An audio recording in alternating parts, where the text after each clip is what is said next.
వరకు మాట్లాడింది political advisor. ఈయన ప్రస్తుతం మాట్లాడబోతుంది జగదీష్ గారు, రాజకీయ విశ్లేషకులు. ఇద్దరిని పెట్టారా? యా, జగదీష్ గారు గుడ్ మార్నింగ్ అండి.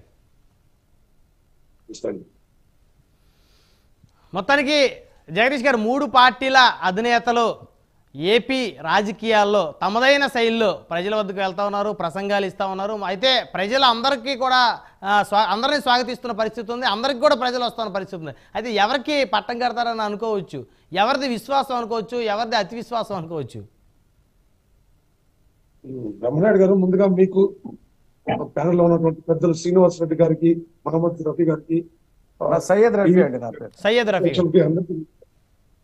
రవి గారికి అందరికీ నమస్కారం అండి. మీరు అన్నట్టు అందరి సభలకి ప్రజలు వస్తున్నారండి. ప్రజలు ఖచ్చితంగా వస్తున్నారు. వాళ్ళది వచ్చిన వాళ్ళందరూ ఓటు వేస్తారని నమ్మడం కూడా నమ్మలేము, అది వాస్తవం కూడా కాదు. ఇక్కడ ఎన్నికల వేడి, ప్రచార వేడి పెరిగిందన్నారు మీరు, వాస్తవంగా పెరుగుతుంది కూడా. ఇంక రోజులు దగ్గర పడుతున్నాయి. ప్రజల్ని మెప్పించాలి, ఒప్పించాలి, మభ్య పెట్టాలి, ఇన్ని పనులు ఉన్నాయి రాజకీయ పార్టీలకి. అయితే ఇక్కడ మనం ముఖ్యంగా గుర్తించాల్సింది ఒకటండి, 2014 నుంచి 2019 వరకు అధికారంలో ఉన్నటువంటి టీడీపీ అప్పటి ఎన్నికల ప్రచారంలో ఈ 5 సంవత్సరాలు వాళ్ళు చేసిన అభివృద్ధిని చెప్పుకోవాలి, చేయలేకపోయిన పనులకు కారణాలు చెప్పుకోవాలి, వాటికి ఉన్న అడ్డంకులను చెప్పుకోవాలి. అది వాళ్ళ బాధ్యత ఆ రోజు. ఇప్పటి వైసీపీ ప్రభుత్వానికి ఇప్పుడు ఈ 5 ఏళ్లలో వీళ్ళు చేసిన అభివృద్ధి, ఇచ్చిన హామీలు ఎంతవరకు వాటిని పూర్తి చేస్తామనేది వీళ్ళు చెప్పుకోవాలి. ఇట్లా కాకుండా వైసీపీ పార్టీ ఏమో బెదిరింపు ధోరణులు, మేము ఇది మాకు ఓటేయకపోతే, మేము అధికారం లేకపోతే వాలంటీర్లకు ఉద్యోగాలు ఉండవు, అవతాతలకు పెన్షన్ ఉండదు, తినడానికి తిండి ఉండదు, ఇలాంటి మాటలు.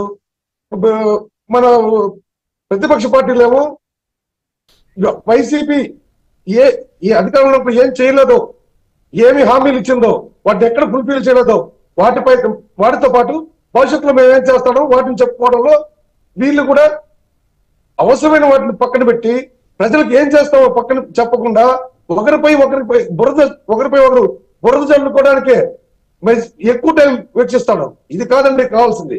గత ఎన్నికల్లో టీడీపీని ఎందుకు ఓడించారు? అప్పటి వరకు టీడీపీ చేసిన పనులపైన, అభివృద్ధి పైన ఏదో ఒక రకమైన అసంతృప్తి అప్పటి అధికార పార్టీ పైన ఓడించారు, అక్కడికి అయిపోయింది.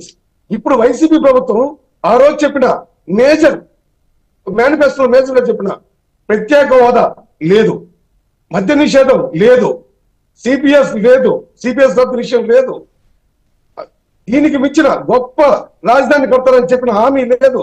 ఇలా చెప్పుకుంటూ పోతే ఎన్నో మన కళ్ళకు కట్టినట్టు మనం విన్నవి ఉన్నాయి. అయితే వైసీపీ ఏం చెప్తుందంటే 99% అయిపోయింది ప్రతి ఒక్కరు. మిగిలిపోయింది ఏమండి, ఆ 1% లోనే చాలా హామీలు మిగిలిపోయినాయి అంటున్నా. చెప్పడానికి మన ప్యానెల్ లో శ్రీనివాస్ రెడ్డి గారు కూడా చాలా ముందుంటారు. నేను ఎందుకంటానంటే, తప్పులు చెప్పండి అయ్యా, తప్పులు చెప్పడం రాజకీయాలు చేయలేము. మరి 1% వెళ్ళిపోయారు, నాకు అర్థం కాదు. ఎంత నిస్సిగ్గుగా ఈ మాట వీళ్ళు చెప్తారు.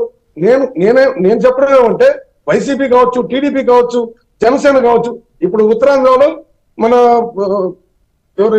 పవన్ కళ్యాణ్ ప్రచారం చేస్తున్నారు. ఆయన ఏం చెప్తున్నాడు? గతంలో అనకాపల్లి ఎంత వైభవంగా ఉంది వ్యాపారంలో, బెల్లము, పంటలు, అక్కడి పరిస్థితులు దేనికి అనుకూలంగా ఉన్నాయి, వీటిని మేము మెరుగుపరుస్తామని చెప్తున్నాడు. అదే విధంగా చంద్రబాబు గారు కృష్ణా డిస్టిక్ లో నేను గతంలో ఇన్ని పనులు చేశాను, ఉమ్మడి ఆంధ్రప్రదేశ్ ఇవి చెప్తున్నాడు.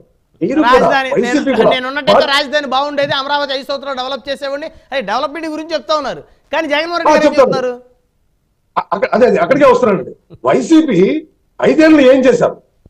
పథకాలు ఇచ్చాము ఓట్లేసేయండి, మేము లేకపోతే పథకాలు ఉండవు, ఇవి కాదు కదా.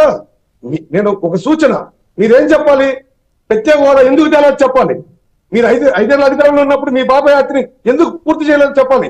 ఇదే బీజేపీతో అంటకాగారు, ఇదే కేంద్ర ప్రభుత్వంతో మీరు చాలా క్లోజ్ గా ఉన్నారు, చాలా దగ్గరగా ఉన్నారు. మరి మీ బాబాయిని చెప్పిన వాళ్ళు ఎందుకు శిక్షించలేదు? మీకు బాధ్యత లేదా? ఇప్పుడు అధికారంలో ఉన్నారు కాబట్టి మీరు వాటంతా కంప్లీట్ చేసుకోవాలి. మీరు రాజధాని కట్టలేని దానికి మీకున్న అవరోధాలు ఏంటో చెప్పాలి. ప్రత్యేక హోదా ఎందుకు అడగలేదు?